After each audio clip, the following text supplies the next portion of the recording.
వందనాలు. మీ అమ్మగారు అంటే నాకు చాలా ఇష్టమండి. మంచి వర్తమానము, మంచి ఆత్మతో అభిషేకంతో చక్కటి పరిచర్య, చక్కటి సేవ ఆవిడ చేస్తూ ఉంటారు. కానీ మొట్టమొదటిసారిగా ఇక్కడికి రావడానికి కూడా నాకు మరి అనుమతించారు దేవుడు. అందుని బట్టి ఎంతో నేను చాలా సంతోషిస్తున్నాను. నాకంటే తర్వాత మరి వర్తమానానికి వెళ్ళాలి కాబట్టి కొద్ది మాటలే నేను చెప్తానండి. సాక్ష్యం అనేది చాలా ఎక్కువగా ఉంటుంది. మన జీవితానికి సంబంధించింది సాక్ష్యము వినే కన్నా వాక్యము మనం చాలా బలంతో ఉంటాము కనుక కొద్ది మాటలు మాత్రమే నేను చెప్తున్నాను. మొహమ్మదీ కుటుంబం నుంచి నేను రక్షించబడ్డానండి. మొహమ్మదీ కుటుంబం అంటే అందరికీ అసలు ముస్లిమ్స్ అంటే చాలా తక్కువ, దేవుళ్ళలోనికి రావడం అనేది చాలా తక్కువగా ఉంటుంది. వాళ్ళు ఒక తురుకోళ్ళు అంటారండి, లేకపోతే సాయిబులోళ్ళు అంటారు, లేకపోతేనేమో నవాబులు అంటారు, కొంతమంది అయితే ముస్లిమ్స్ అంటారు. ఇలాగా 4 రకాలుగా పిలుస్తూ ఉంటారు మమ్మల్ని. అయితే మరి దేవుడు నన్ను ఇందులో ఎందుకు రక్షించుకున్నారో ఏ కారణం చేతో తెలియదు కానీ మా యొక్క నా బ్యాక్గ్రౌండ్ అంతా కూడా ముస్లింలో నుంచి వచ్చిన వాళ్ళే. మా ప్రతి అక్క, మేనత్తలు, బావగాళ్ళు ప్రతి ఒక్కళ్ళు కూడా ముస్లిం ఫ్యామిలీలో నుంచి వచ్చిన వాళ్ళమే. అయితే మా నాన్నగారికి 7 సంతానంలో నుంచి నేను 5వ దాన్ని. ప్రత్యేకంగా ప్రతి ఒక్కళ్ళకి వివాహం చేయడం జరిగింది. మోషేకి 3 మలుపులు ఉన్నట్టుగా నా జీవితంలో కూడా 3 మలుపులు ఉన్నాయండి. మొదటిగా చూస్తే నా వివాహ జీవితము, రెండవదిగా చూస్తే ఆర్థికపరమైన నాకున్న శ్రమ, గడ్డు పరిస్థితుల్లో నుంచి మరి దేవుడిలోకి రావడము, మూడవదిగా ఆత్మీయమైన జీవితం. అయితే మొదటిగా వివాహ జీవితంలో నేను చేసినాక నా తండ్రి గారు చేసిన వివాహంలో నాకు మరి ఆయన 4 సంవత్సరాలు మాత్రమే నాతో ఉండగలిగారండి. గొడవల కారణంగా మా ముస్లిమ్స్లో తల్లాక్ 3 సార్లు అన్నట్టుగా అయితే విడాకులు తీసుకున్నట్టుగానే. అయితే ముస్లిమ్స్లో చాలా పెళ్ళిళ్ళు జరుగుతూ ఉంటాయి. మరి ఇక్కడ చాలామంది ముస్లిమ్స్ ఉన్నారో లేదో తెలియదు కానీ చాలా పెళ్ళిళ్ళు, వివాహాలు చేసుకుంటూ ఉంటారు. అది ఒక ఖురాన్లో ఉన్న దాని యొక్క రూల్ అనమాట. అలాగే నా విషయంలో కూడా మరి నేను తల్లిదండ్రుల దగ్గర నుంచి బయటకు వచ్చిన తర్వాత మరి భర్త దగ్గర నుంచి కూడా నేను 4 సంవత్సరాలు మాత్రమే ఉండగలిగాను. నాకు 2 ఆడపిల్లలు పుట్టిన తర్వాత అనివార్య కారణాల వల్ల మరి నేను అక్కడి నుంచి బయటికి రావడం, మళ్ళీ మా తల్లిగారి ఇంటికి రావడం నాకు జరిగింది. అది జరిగే సమయానికి నాకు జీవితము, వివాహం అంటే, పిల్లలంటే అసలు ఇంకా పూర్తిగా తెలుసుకోలేనటువంటి, మైండ్ మెచ్యూర్ కాలేనటువంటి పరిస్థితుల్లో సమస్తం కూడా జరిగిపోయింది. అలాంటి పరిస్థితుల్లో నాకు జరిగేటప్పుడు కూడా ఇలా జరుగుతుంది, నా ఫ్యూచర్ ఇలా ఉంటుంది అని నాకు అసలు అర్థం కాలేనటువంటి పరిస్థితి. అప్పటికే మా పాప 3 సంవత్సరాలు. ఈ మాట నేను ఈ విషయం వివాహం గురించి ఎందుకు చెప్తున్నానంటే నా పెద్ద కూతుర్ని నేను ఎంతో దూరం అయ్యానండి. ఆ మాటను మీకు చెప్పడానికి. 3 సంవత్సరాల పాప, సంవత్సరం పాప చిన్న అమ్మాయి అయితే వాళ్ళు రాతబడిలో రాయించుకున్నది పెద్ద పాపను తీసుకుంటున్నారని, నాకు చిన్న కుమార్తెని నా దగ్గర ఉంచుకుంటున్నారని మాట అక్కడ నాకు చెప్పి పంపించడం, సంతకాలు పెట్టేటప్పుడు ఏది చెప్పలేదు. కానీ ఆ విధంగా నా నుంచి పాపని దూరం చేసేటప్పుడు ఆఖరి సమయంలో ఆ అమ్మాయి అక్కడ నేను సంతకం పెట్టి బయటికి వెళ్ళిపోతున్న సమయంలో మమ్మీ మా ఇంటికి వస్తున్నావు కదా వెళ్దామా అని అన్నది. ఒక్క మాట నాకు చాలా ఈ రోజు వరకు కూడా దాన్ని నేను జ్ఞాపకం చేసుకుంటాను. అంటే పాపని నేను విడిచిపెట్టేస్తాను, ఇంకా దూరం అయిపోతానని నేను మనసులో అసలు ఎక్కడ అనుకోలే. పిల్లలిద్దరు నాతో ఉంటారు, నా జీవితానికి ఇక్కడ నేను జరుగుతుంది, చాలా వేదన పడుతున్నాను అని అనుకున్నానే తప్ప నా కుమార్తె నా నుంచి దూరం అవుతుందని తెలియదు. అయితే తను వెళ్తూ రా మమ్మీ వస్తున్నావా నువ్వు అని అంది. అప్పుడు నాకు అర్థమైందండి నా కుమార్తె నా నుంచి దూరం అవుతుందని. అది ఒక చాలా బాధకరమైన నా మనసులో ఒక గాయం. ఫస్ట్ నాకు తెలిసినంత వరకుట్లో నా భర్త పెట్టిన టార్చర్ కానీ, నా అత్తగారు పెట్టిన టార్చర్ కానీ, నా ఇంట్లో వాళ్ళ పరిస్థితిని బట్టి నేను ఇదవ్వలేదు. కానీ నా కుమార్తె నా నుంచి దూరం అవుతున్న సమయాన్ని నేను చాలా వేదన చెందాను. అక్కడి నుంచి నా ఇంటికి మా ఇంటికి రావడం జరిగింది. ప్రయాణం మొదలైందండి. చాలా మాటలు, చాలా నిందలు, అవమానాలు, చాలా హేళనలు. ఎందుకంటే ఇప్పుడు ఈ యొక్క బైబిల్ ఎలాగైతే ఉందో ఖురాన్ అలాగే ఉంటుందండి. ఖురాన్ను కూడా ధర్మశాస్త్రం బట్టి ఉంటుంది. అప్పుడు కూడా మాకు సండే స్కూల్ ఇప్పుడైతే ఎలా చెప్తున్నారో అలాగే హజరత్ గారు మాకు చెప్పిందే. అప్పుడైతే ఎలాగైతే ముసుగు వేసుకున్నాం అప్పుడు కూడా ఆ స్కార్ఫ్ పెట్టుకుని మేము నమాజ్ చదివేవాళ్ళం, 5 పూటలు నమాజ్ చదివేవాళ్ళం, తస్బీ చేసేవాళ్ళం, జపమాల, జానిమాజ్ వేసుకునేవాళ్ళం, రెహాలు పెట్టుకునేవాళ్ళం. అన్నీ కూడా ముస్లిం సాంప్రదాయ ప్రకారంగా వచ్చిన ప్రతి అలవాట్లు, ఆ యొక్క సాంప్రదాయాలు అన్నిటిని కూడా మేము చేస్తూ వెళ్ళేవాళ్ళం. తల్లి దగ్గరికి వచ్చాము. తల్లి దగ్గరికి వచ్చిన తర్వాత తల్లి దుబాయ్ వెళ్ళిపోవడం జరిగిందండి. తండ్రి ఉన్నారు, నేను, చెల్లి, తమ్ముడు ఉన్నాము. అప్పుడు కూడా నాకు అసలు ఏ విధమైన అంటే ప్రేమ అనేది ఏది కూడా నాకు అసలు ఎక్కడ దొరకలేనటువంటిది. అంటే భర్త ప్రేమ అనేది లేదు, కుమార్తె 3 సంవత్సరాల ప్రేమ లేదు. తల్లి దగ్గర తిరిగి వచ్చి ఏమైనా ఏదైనా మాట్లాడాలంటే తల్లి దగ్గర నుంచి యొక్క ప్రేమ నేను మళ్ళీ పొందుకోలేకపోయాను. అటువంటి పరిస్థితుల్లో నాకు ఒక ఒంటరితనం నేను చాలా అనుభవించగలిగిన దాన్ని. ఆ సమయంలో నేను హోటల్ ఆనంద్ రీజెన్సీలోను రాజమండ్రి స్టార్ హోటల్లో రిసెప్షన్గా పనిచేయడానికి నేను పెట్టానండి. అయితే అక్కడ కొన్ని కారణాల వల్ల కొన్ని సమస్యలు బట్టి నేను ఫేస్ చేయవలసి వచ్చేది. అయినప్పటికీ కూడా ఆ జాబ్ను వదలకూడదు, ఆ జాబ్ నాకు చాలా అవసరము అని అనుకుంటూ నేను ఆ జాబ్ను ప్రయత్నం చేసుకుంటూ వెళ్తూ ఉండేదాన్ని. అందులో నాకు ఒక అమ్మాయి పరిచయం అయింది, తన పేరు ఎస్తేర్. అయితే ఆ అమ్మాయి నేను చాలా ఫ్రెండ్లీగా ఉండి తను బయటికి ఎక్కడికి వెళ్ళినప్పుడు కూడా నేను తీసుకుని వెళ్తూ ఉండేది. అలాంటి పరిస్థితుల్లో చక్కగా సంతోషంగా ఉంటూ వెళ్తూ ఉండేవాళ్ళము. ఇంటికి వచ్చినప్పటికీ బాధ దుఃఖంతో ఉండేది. అక్కడ ఉన్నంత వరకు నాకు చాలా హ్యాపీగా అనిపిస్తూ ఉండేది. అక్కడ నుంచి మళ్ళీ నేను ఇంటికి వచ్చిన తర్వాత బాధపడుతున్న దినాల్లో నాకు ఒక మేనేజర్ గారు, ఆంధ్ర బ్యాంక్ మేనేజర్ గారు పరిచయం అయ్యారు. ఆ పరిచయం అయినప్పుడు ఆయన నాకు ఈ బాధలు తట్టుకోలేని మాటలు కొన్ని చెప్పినప్పుడు ఆయన అన్నారు, లోన్ పెట్టి నీకు ఏదైనా ఒక యూనిట్ స్టార్ట్ చేసుకుంటే కనుక నువ్వు చేసుకో వ్యాపారం ఏదైనా అని చెప్పేసి అన్నప్పుడు ఎస్తేతో ఆ మాట అడిగిన తర్వాత తను వద్దన్నది. అయినప్పటికీ కూడా నాకు అది ఇష్టమైపోయి నేను తీసుకొని దాన్ని బట్టి యూనిట్ ఒకటి స్టార్ట్ చేసుకున్నాను. మిషన్ యూనిట్ స్టార్ట్ చేసుకోవడం జరిగిందండి. ఇంట్లోనే పెట్టుకోవడం జరిగింది. వర్కర్స్ వచ్చేవారు, నేను మిషన్ కుట్టేదాన్ని, అందరికీ నేను చాలా చక్కగా పర్చేస్ చేసేదాన్ని, అన్నీ జరుగుతూ ఉండేది.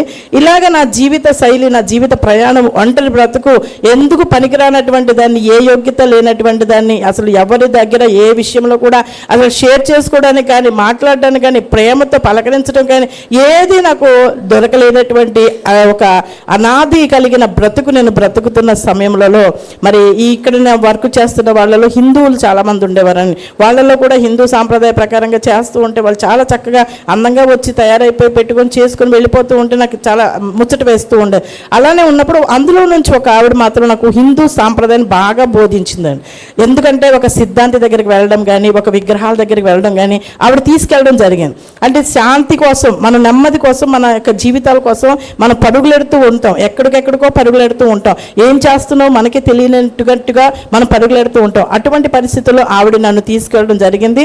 ఒక సిద్ధాంతి దగ్గర తీసుకెళ్ళిందండి. తీసుకెళ్ళి ఏదేదో చెప్పారు, దానికి ఇలా కారణాలు అని చెప్పారు. ఎన్నో నవగ్రహాల చుట్టూ తిరగమన్నారు, ఏదో పూజలు చేయమన్నారు, ఏదో వ్రతాలు చేయమన్నారు. వాటిని అన్నిటినీ నేను ఆవిడ చెప్పిన మాటలన్నిటినీ నాకు తీసుకెళ్తూ ఉండేది. ఒక గుడి అని కాదండి, ఒక సాయిబాబా గుడి అని కాదు, ఒక హిందూ మత సంబంధించిన కనకదుర్గమ్మ కాదు, ఒక తిరుపతి అని కాదు, ప్రతి చోటకి కూడా ఆవిడ ఎంతో ఇదిగా తిప్పుతూ వెళ్తూ ఉండేది. అందులో నాకు ఏది సంతోషం అనిపించలేదు, కానీ నాకు అనిపించిందల్లా ఏంటంటే ఆకర్షణ. దేవునికి స్తోత్రం. హిందువుల్లో ఏంటంటే ఒక ఆకర్షణ ఉంటుందండి, వాళ్ళలో ఒక టెంప్టేషన్ ఉంటుంది. అంటే వాళ్ళు పెట్టుకునే బొట్టే కానీ, వాళ్ళు పెట్టుకునే తయారయ్యే ఆ విధానమే కానీ, అంటే అసలు యాక్చువల్లీ ముస్లిమ్స్ అంటేనే చాలా హార్డ్గా, చాలా ఎదుగా క్రూడ్గా తయారవుతూ ఉంటారు. చాలా లిప్స్టిక్ పెట్టుకోవడం, మేకప్ చేసుకోవడం, వాళ్ళ వే ఆఫ్ డ్రెస్సింగ్ ఏంటి, వాళ్ళ యాటిట్యూడ్ ఏంటి, వాళ్ళ యొక్క ప్రతి విధానము. అంటే మేము పరిశుద్ధులు, అంటే ధర్మశాస్త్రాన్ని పట్టించుకున్న వాళ్ళు, చాలా పాత నిబంధనకు సంబంధించిన వాళ్ళు కాబట్టి మేము పరిశుద్ధులం, మేము మంచోళ్ళం అన్నట్టుగానే ఉంటారు కదా.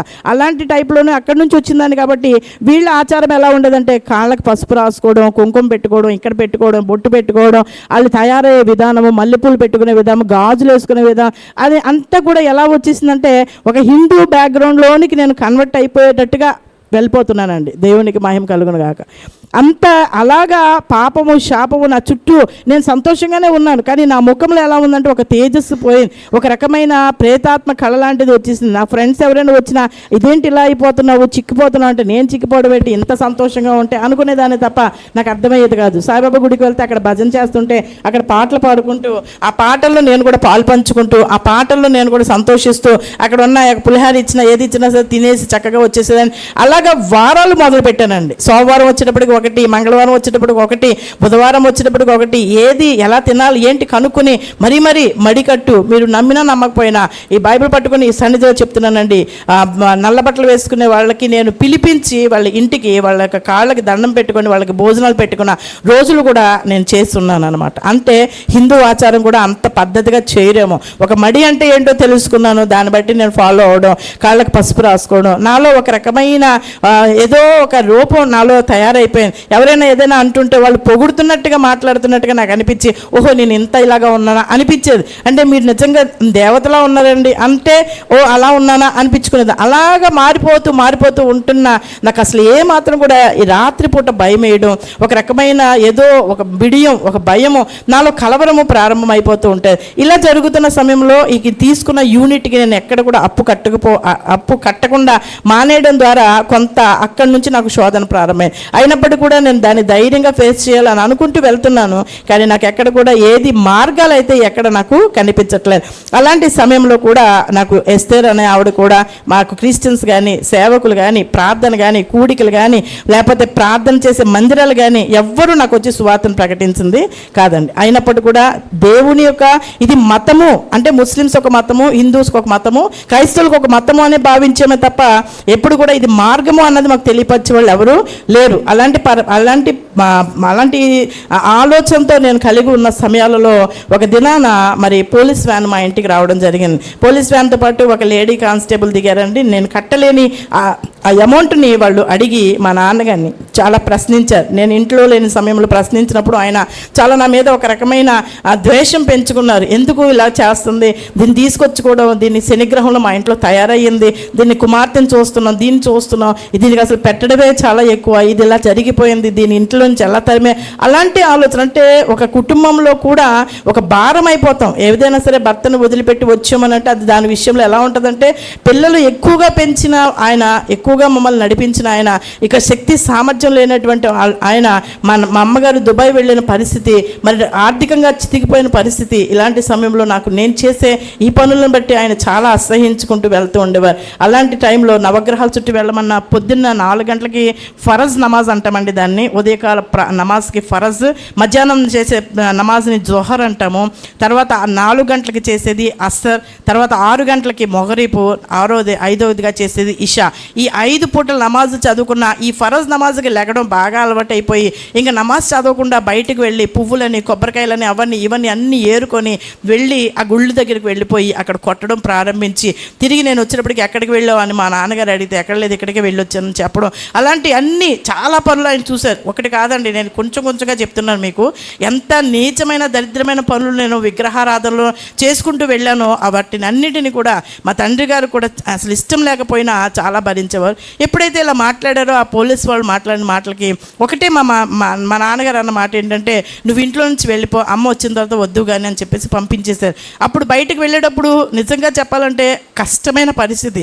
ఎవరు చూసుకుంటారు నన్ను, ఏది పోషిస్తారు, నేను ఎలా ఉండాలి, ఎక్కడ ఉండాలి, అక్కడి నుంచి అడుగు పెట్టిందని ఇక్కడికే మళ్ళీ అడుగు పెట్టాను, ఇక్కడ నుంచి మళ్ళీ నేను ఎలా బయటికి వెళ్ళాలి అనుకుంటూ నేను చాలా కంగారు పడుతున్నాను. కానీ ఏదో ఒక విధమైన ధైర్యము, ఏదో వాళ్ళు చూస్తారు వీళ్ళు చూస్తారు అని ఒక రకమైన ఆలోచనతో నేను ఉన్నప్పుడు, అప్పుడు నేను పంపించేటప్పుడు వెళ్ళిపోమన్నారు కదా అని ఒక రోషంతో ఆ పాపను తీసుకొని యూనిట్ని తీసుకొని నేను ఒక 300 రూపాయలు అద్దె కట్టుకోలేనటువంటి పరిస్థితుల్లో ఉన్నప్పటికీ కూడా ఒక మిషన్ అమ్మేసి నేను ఆ యొక్క యూనిట్ని స్టార్ట్ చేయడం జరిగిందండి. ఎప్పుడైతే యూనిట్ స్టార్ట్ చేస్తున్నానో అక్కడ నాది అనేది ఒక ఇల్లు వచ్చేసింది. నాది అనేది ఒక నేనే రాజు, నేనే మంత్రి, నాదే ఇల్లు, నేను ఉంటున్నా, అద్దె కడుతున్నా అనేది ఎప్పుడైతే ప్రారంభమైపోయిందో నా లోపల ఒక గూడు స్టార్ట్ అయిపోయిందండి. ఒక గూడులో అన్నీ పెట్టడం, అంటే విగ్రహాలకు సంబంధించిన అన్ని దేవతల గురించి కూడా దాంట్లోకి వచ్చేసేది. పెద్ద పెద్ద సాయిబాబా ఫోటోలు తీసుకొచ్చి వేలాడి తీసేదాన్ని, ఎప్పుడు పెట్టలేని దాన్ని ఆ గుమ్మానికి అన్ని గుమ్మడికాయలని, కొబ్బరికాయలని, నిమ్మకాయలని అన్నీ దానికి తగిలించుకోవడం,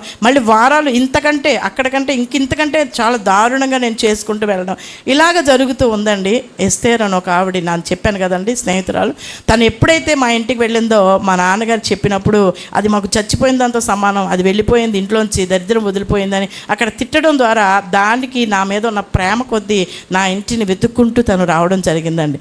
ఆ రావడంతో ఈ బైబిల్ పట్టుకుని వచ్చి తను అంటుంది కదా, ఎందుకు నువ్వు అసలు ఇలా తయారైపోతున్నావో అర్థం కావట్లా, ఇన్ని ఫోటోలు ఏంటి, నీ జీవితం ఏంటి, నువ్వేంటి, ఎలా ఉండేదని, ఎలాగైపోయావు అని అన్నీ చెప్తూ ఉంటే ఇది అక్కడ బాగా నేర్చుకుని వచ్చేసినట్టుంది. మా నాన్నగారు బాగా అన్ని దీనికి బ్రెయిన్ వాష్ చేసినట్టున్నారు. అందుకే ఇక్కడికి వచ్చి నాకు చెప్తుంది, ఇప్పుడు నీతులు చెప్తుందని నేను అనుకున్నాను. కానీ ఇలా బైబిల్ పట్టుకుని ఉంటే చర్చికి వెళ్ళి వచ్చావా అంటే అవును వెళ్ళొచ్చాను.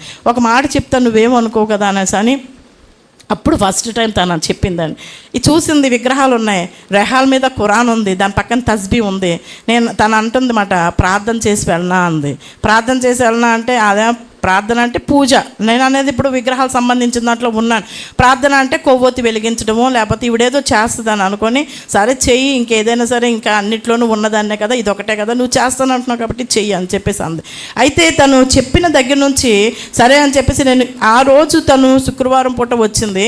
నేను శుక్రవారం సాయంత్రం గుడికి వెళ్ళాలి, ఇక్కడ పగలు నమాజ్ చదువుకోవాలి. ఆ నమాజ్ పూర్తి చేసుకొని నేను అప్పుడే కూర్చున్న టైంలో ఇంకా అసలు ఎలాగంటే మాసిపోయిన ఆ దుప్పటి నా పరిస్థితి నిజంగా దేవుని మహాకృప అండి. ఈ పరిస్థితిలో ఇలా ఉండి నేను మీ దగ్గర సాక్ష్యం చెప్పగలుగుతున్నాను. అయితే అసలు తినడానికైనా తిండి లేని పరిస్థితి, ఉండడానికి సరైన వసతులు లేని పరిస్థితి. రెండు గిన్నెలు అంటే 2 గిన్నెలు స్టవ్. అప్పట్లో గ్యాస్ కొడతారు, మీకు అందరికీ గుర్తుందో లేదో తెలియదండి. అలాంటి గ్యాస్ కొట్టే ఆ స్టవ్, చిన్న స్టవ్ ఉండేది. పాలు 1/2 లీటర్ పోయించుకోవడం అంటే చాలా గగనం. అంత గడ్డు పరిస్థితుల్లో ఉన్నప్పుడు కూడా ఆ గుళ్ళకి అన్నిటికీ కూడా అప్పులు చేసి నేను చేసుకుంటూ వెళ్తాను. అలాగే ఎప్పుడైతే వెళ్తున్నానో ఈవిడ తీసుకొచ్చిన తర్వాత కూర్చొని ప్రార్థన చేయడం స్టార్ట్ చేసింది. ఆ ప్రార్థన చేస్తుందండి. నేను కూర్చున్నాను, మోకరించాను. ఏది పెట్టుకోలేదేంటి, మేము నమాజ్ చదివితే ఖురాన్ పెడతాము, జానిమాజ్ వేసుకుంటాం. ఈవిడేమీ లేదు, మంచం దగ్గర మామూలుగా మోకరించింది, 2 చేతులు మంచం మీద పెట్టింది, కూర్చొని ప్రార్థన చేస్తుంది. నేను గుడికి వెళ్తే అర్చన చేయడానికి పూజారి గారికి నేను కొబ్బరికాయ ఇస్తాను. ఆయన లోపల తీసుకెళ్ళి కొబ్బరికాయ కొట్టేసి నా యొక్క మతాన్ని, నా గోత్రాన్ని ఏదో అడుగుతారు, ఒక పేరు చెప్తాను, ఆ పేరుని ఏదో ఆయన చేస్తారు, తీసుకొచ్చి నాకు తిరిగిస్తారు. ఈవిడ ఏమీ లేకుండా కూర్చుంది అని చెప్పేసి నేను చాలా ఆశ్చర్యంగా చూస్తూ తన వంక చూస్తూ ఉంటే ఆవిడ ప్రారంభించిందండి ప్రార్థన. నా బాల్యం దగ్గర నుంచి ప్రార్థన చేయడం ప్రారంభించింది. ఒక్కసారి మహిమకరంగా దేవుని చప్పట్లు కొడతామండి. ఎప్పుడు వినలేనటువంటి ప్రార్థన, ఎక్కడా చూడలేనటువంటి ప్రార్థన, అది పూజ, అది నమాజో, అది ప్రార్థనో నాకు తెలుసుకునే అంత క్షణంలో కూడా ఆవిడ ప్రార్థన స్టార్ట్ చేసింది.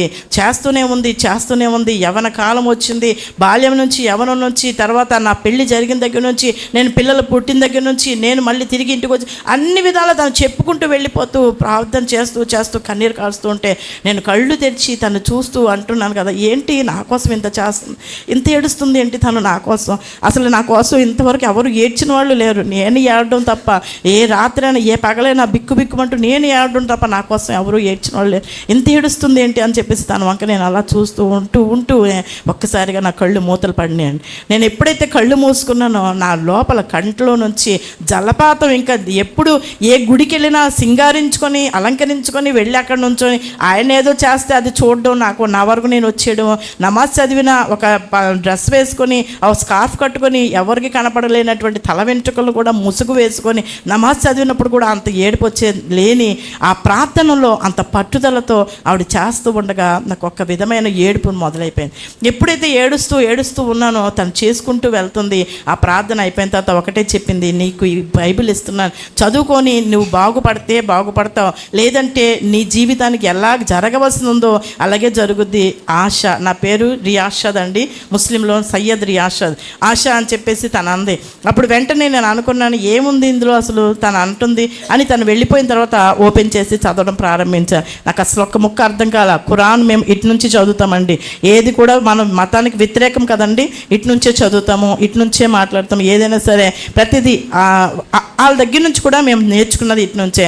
అది అరబ్బీలో ఉంటుంది, దాన్ని ఉర్దూలో తర్జమా చేసి, మా మదర్ టంగ్ ఉర్దూ కాబట్టి ఆ ఉర్దూలో తర్జమా చేసి ఆయన చెప్పిన మహమ్మద్ రసూలుల్లా అంటే మన యొక్క ప్రవక్త, ప్రాఫిట్, మన ముస్లింకి ప్రవక్త అయిన ఆయనకి మనం ఎలాగైతే చెప్పాలో, ఎలా ప్రార్థన చేయాలో, ఎలాగైతే నమాజ్ చదవాలో వాటిని అన్నింటినీ కూడా మేము నేర్చుకునేవాళ్ళం. మరి ఇది చదువుతూ ఉంటే నాకు అర్థం కావట్లా. ఇది తెలుగులోనే ఉంది కానీ దీని భాష తెలుగు అయినప్పుడు కూడా ఒక్క ముక్క కూడా నాకు దీంట్లో అర్థం కాలేనటువంటి పరిస్థితిలో ఉంది అని నేను దీన్ని పక్కన పెట్టడం జరిగింది. అలాగే 2-3 రోజుల తర్వాత మళ్ళీ చదివాను, అవ్వలేదు. గుడికి వెళ్ళాను, అవ్వలేదు. అన్నీ చేశాను కానీ ఒకరోజు నైట్ ఎందుకో చాలా బాధేసిందండి. ఈ అప్పులు ఎప్పుడు ఎలా తీరుతాయి, ఏం చేయాలి అనుకుంటూ ఇంకా మా అమ్మాయిని కూడా వాళ్ళకి ఇచ్చేసి నేను ఇంకా చనిపోవాలి అని అనుకున్నాను. ఇలాంటి పరిస్థితుల్లో ఈ అమ్మాయిని కూడా కష్టపెట్టడం మంచిది కాదు, తన తండ్రికి అప్పగించేస్తే తను అక్కడైనా బతుకుద్ది అని అనుకుంటూ ఆ రోజు చావు బతుకుల మధ్య నేను చాలా నలిగిపోతూ ఎందుకో నాకు ఒక రకమైన దుఃఖం వచ్చేసింది. అప్పుడు తన యొక్క ప్రార్థన గుర్తుకొచ్చింది. ఆ రాత్రి దీన్ని తీసి చదవడం ప్రారంభించాను. ఓపెన్ చేసిన వెంటనే దావీదు కీర్తనలో నుంచి కొన్ని మాటలు నాకు కనబడ్డాయండి. ఆ మాటలు చదువుతూ వెళ్తూ ఉంటే ఆ అబ్షాలోము తరుముకుంటూ రావడం, దావీదు గురించి మాట్లాడడం, అక్కడ ఎన్నో జరిగిపోతూ ఉంటే నాకు సినిమాలు చూసే అలవాటు చాలా ఎక్కువ అండి నాకు అప్పటి నుంచి కూడా. అయితే అది నాకు రియల్గా కనపడుతుంది. ఆయన దావీదు ఒక రాజుగా, అబ్షాలోము వాళ్ళ కుమారుడు తరుముకుంటూ వస్తే అరణ్యంలో గుహల్లో ఎలాగా ఉంటారో అవన్నీ కూడా నాకు సినిమా రీల్గా, నేను ఇక్కడ చదువుతున్నాను కానీ నాకు ఎవరో ఆ రీల్ వేస్తున్నట్టుగా నాకు కనపడుతూ ఉంది. అవన్నీ నేను అలా చదువుకొని పక్కన మంచం దగ్గర పెట్టుకొని పడుకున్నానండి. ఆ పడుకున్న రోజు దేవుని యొక్క దర్శనాన్ని, దేవుని యొక్క స్వరాన్ని, దేవుని యొక్క మాటని మొట్టమొదటిసారిగా నా పేరు పెట్టి పిలవడం జరిగింది. అప్పుడు నేను అనుకున్నాను అది నాకు భ్రమ అని నేను అనుకున్నాను. కానీ దేవాది దేవుడు పిలిచారు అని తర్వాత తన దగ్గరికి వెళ్ళిన తర్వాత మాట్లాడింది. నా ఫ్రెండ్ చెప్పింది అనమాట, లేదు దేవుడు నిన్ను పట్టుకున్నారు, నువ్వు ఓపెన్ చేసావు, చదివావు, దేవుడు నిన్ను పట్టుకున్నారు, నీతో మాట్లాడతారు అని. అంటే నేను ఇంతవరకు కూడా మాట్లాడిన దేవుడు అనేది లేరు అని నేను తనతో వాదించాను. అయితే నువ్వు ఒక్కసారి మాట్లాడి చూడు, ప్రార్థన చేసి చూడు, చదివిన తర్వాత నీకు దేవుడు స్వరం వినిపించావు, అప్పుడు నువ్వు ఒకసారి మాట్లాడి చూడు అనేసి అంటే సరే అని చెప్పేసి నమాజ్ చదవడానికి ప్రారంభించాను. అది నా మలుపండి, ఆత్మీయ జీవితానికి మొట్టమొదటి అడుగు. నమాజ్ చదవడానికి ప్రారంభించినప్పుడు జానిమాజ్ వేసుకున్నాను, రేహాల్ పెట్టాను, రేహాల్ మీద ఖురాన్ ఉండాలి, ఖురాన్ తీసి పక్కన పెట్టాను, రేహాల్ మీద బైబిల్ పెట్టడం చేశానండి. ఎప్పుడైతే మన మతానికి కింద పెట్టానో, ఎప్పుడైతే బైబిల్ని నేను రేహాల్ మీద పెట్టానో, అంటే సత్యాన్ని తర్వాత నాకు అర్థమైంది, నేను మీకు బోధిస్తున్నాను. ఇది నేను చెప్పడం చాలా తేలిగ్గాని నేను అనుభవించింది చాలా విపరీతమైన బాధలు నేను పడి ఉన్నానండి. ఈ బైబిల్ పెట్టిన ప్లేస్ అక్కడ పెట్టాను, ఖురాన్ తీసి కింద పెట్టాను, నమాజ్ జొహర్ నమాజ్ పూర్తిగా చేశానండి. లాస్ట్ మేము చేసేటప్పుడు దువా చదువుతాం, ఈ 2 చేతులు పైకెత్తి ఇలాగా ప్రార్థన చేయడం ప్రారంభించాను. ఎవరికి ప్రార్థన చేస్తున్నానండి? యేసు ప్రభుకు ప్రార్థన చేస్తున్నాను. ఎక్కడ నేను నమాజ్ చదువుతున్నాను, అల్లాహు అక్బర్ అని స్టార్ట్ చేసిన నమాజ్లో నుంచి సూరే, నమాజ్, రకాత్, జమాత్ అన్నీ అయిపోయిన తర్వాత లాస్ట్కి వచ్చేటప్పటికి దువా అంటాము. ఆ దువా చదవడానికి 2 చేతులు పైకెత్తి నేను అంటున్నాను కదా, నువ్వెవరో నాకు తెలియదు, నా స్నేహితురాలు అయితే తీసుకొచ్చింది. ఇదంతా నేను మాట్లాడేది హిందీ లాంగ్వేజ్లోనే మాట్లాడుతున్నాను. అతనికి అర్థమవుతుందో లేదో తెలీదు, నేను చెప్పిన భాష తనకు మాట్లాడతారో లేదో తెలీదు, నేను ఏదైతే చెప్పానో వింటారో కూడా నాకు తెలియదు. కానీ ఒకటే తనతో మాట్లాడుతున్నది ఏంటంటే, నా స్నేహితురాలు నేను తీసుకొచ్చింది, నువ్వు నా ఇంటికి వచ్చావు, దీంట్లో నేను చదివాను, నా పేరు పెట్టి పిలిచావంట, నువ్వు కనపడతావంట, నువ్వు మాట్లాడతావంట, నువ్వు మాట్లాడితే నేను వినాలనుంది, నువ్వు మాట్లాడితే నేను వినాలనుంది, నువ్వు మాట్లాడితే నేను వినాలనుంది. ఇదే మాట అండి, ఇంక వేరే మాటే లేదు.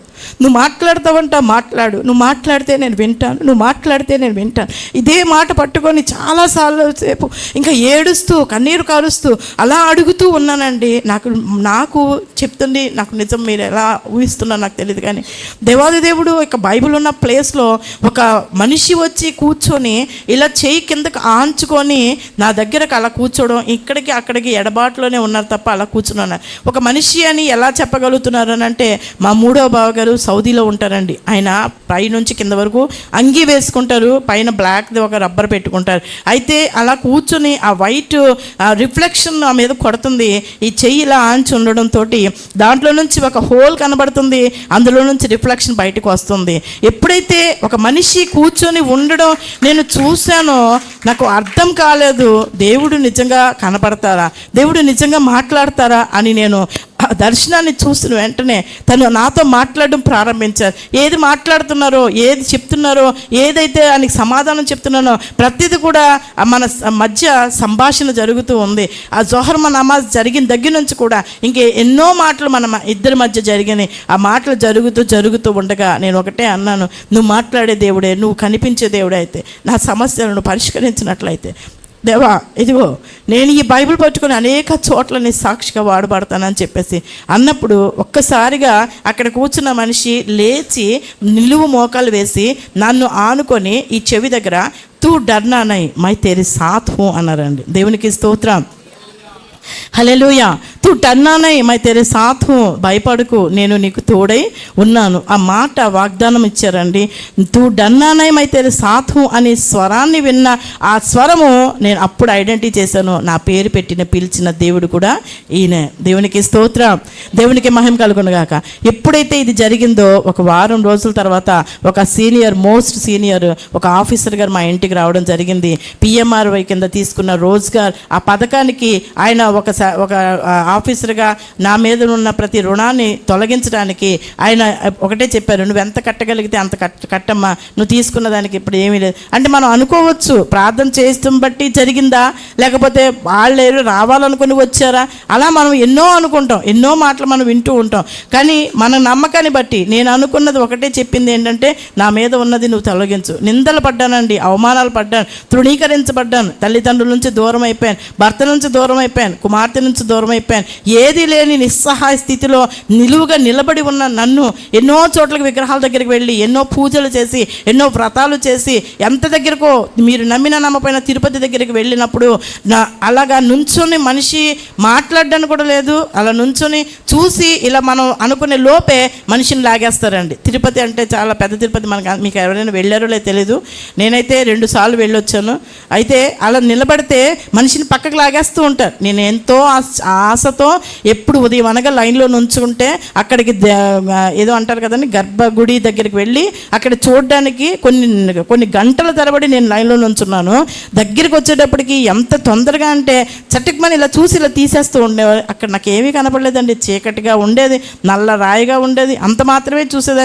ఏంటి ఇంత దూరం వచ్చిన తర్వాత ఆయన చూడడానికి అదేనా అని అనుకొని పక్కకు వచ్చేసిన తర్వాత నాకు చాలా అసహ్యం వేసింది. ఎందుకంటే నమాజ్లో మాకు ఒక దేవుడు అంటూ కనపడరండి, ఆయనకు ఒక రూపం లేదు. నమాజ్ అనేది వాక్యానికి సాదృశ్యం, వాక్యమే మన దేవుని యొక్క జీవితంలో ముందుకు తీసుకువెళ్తూ ఉంటుంది. అలాంటిది మరి ఇలా చేస్తున్నారని చెప్పేసి నాకు ఇంత పెట్టుకొని వచ్చినా ఇలా జరిగిందని. కానీ ఈ దేవుని విషయంలో అయితే ఒక కొవ్వొత్తే కానీ, ఒక అగరబత్తే కానీ, ఒకటి మన యొక్క కొబ్బరికాయ కానీ, పువ్వులే కానీ ఏది లేకపోయినప్పటికీ కూడా జానిమా చేసుకొని నేను కూర్చొని నమాజ్ చదువుతున్న ఆ సమయంలో దేవుడు ప్రత్యక్షతని నేను చూశాను. అప్పుడు వెంటనే ఆఫీసర్ గారు రావడం, నా సెటిల్మెంట్ అంతా చేయడం, నా సర్టిఫికేట్ నా చేతికి మళ్ళీ తిరిగి రావడం జరిగిందని. ఎక్కడైతే దేవుడు నన్ను సాతాను పడగొట్టిందో, ఎవరినైతే నా నుంచి దూరం చేసిందో, ఏ భర్త అయితే లీగల్గా అంటే చట్టపరంగా ఇది నాకు వద్దు, ఈ భార్య నాకు వద్దు, నేను తలాక్ ఇచ్చేసాను అని అనిపించుకున్న దానికి దేవుడు నాకు 2వ దర్శనం చూపించారు. రెండోది నా భర్త, నా పిల్లలు ఇద్దరు కూడా ఒక ఫ్రేమ్లో నుంచొని ఉన్నామండి. దేవునికి స్తోత్రం. ఒక ఫ్రేమ్ ఉంది, ఆ ఫ్రేమ్లో ఆ ఫోటోలో నేనున్నాను, నా భర్త ఉన్నారు, నా పిల్లలు ఇద్దరు నుంచుని ఉన్నారు. నాకు అర్థం కాలేదు ఇదేంటి ఇలా ఉన్నారని చెప్పేసి నేను అనుకునే లోపే తలుపు తట్టడం జరిగిందండి. ఎవరు వచ్చారండి? నా భర్త వచ్చారు. ఎవరైనా ఆపగలిగారండి? ఏ చట్టం ఆపగలిగిందా? ఎవరైనా మనుషులు ఆపగలిగారా? ఎవరైతే విడదీసేయాలని చూసారో, ఎవరైతే వద్దు అనుకున్నారో అదే భర్త తిరిగి నాకు కావాలనుకుని తనకు తానుగా నా కుమార్తెని తీసుకుని రావడం జరిగింది. నా 2 పిల్లల్ని ఒకటే స్కూల్లో చదివించడం, నా 2 పిల్లల విషయాల్లో కూడా చాలా చక్కగా దేవుడు ఆ ఆశని నా పట్ల నెరవేర్చడం జరిగింది. అన్నీ నేను మీకు టూకీగా కొద్ది మాత్రమే, అంటే మరి దైవజనురాలు మంచి వర్తమానాన్ని తీసుకొచ్చారు మనందరి కోసం. నేను ఎంతో ఆశతో వినాలనుకుంటున్నాను. అలాగా దేవుడు కృపను బట్టి మరి ఏమీ లేని పరిస్థితుల్లో ఒక ముస్లింగా పెళ్లి చేయడానికి జరగదు అని అనుకున్నారు. కానీ నా యొక్క 2వ అల్లుడు ఒక పాస్టర్కి సంబంధించిన అబ్బాయికి ఇచ్చి మా చిన్న కుమార్తె చేశాను. మా అత్తగారి పెంపకంలో పెరిగింది కాబట్టి పెద్ద అమ్మాయిని ముస్లిం మ్యారేజ్ చేయడం జరిగింది. 300 రూపాయలు అద్దె కట్టుకోలేనటువంటి పరిస్థితుల్లో 30 లక్షలు కలిగిన దేవుడు నాకు ఒక మందిరాన్ని, ఒక ఇంటిని దేవుడు సమకూర్చారు. మరి ఎంతో అసలు ఇలా నిలబడి మాట్లాడడానికి కూడా ఏ యోగ్యత, ఏ అర్హత నాకు లేదు. కానీ దేవాది దేవుడు నన్ను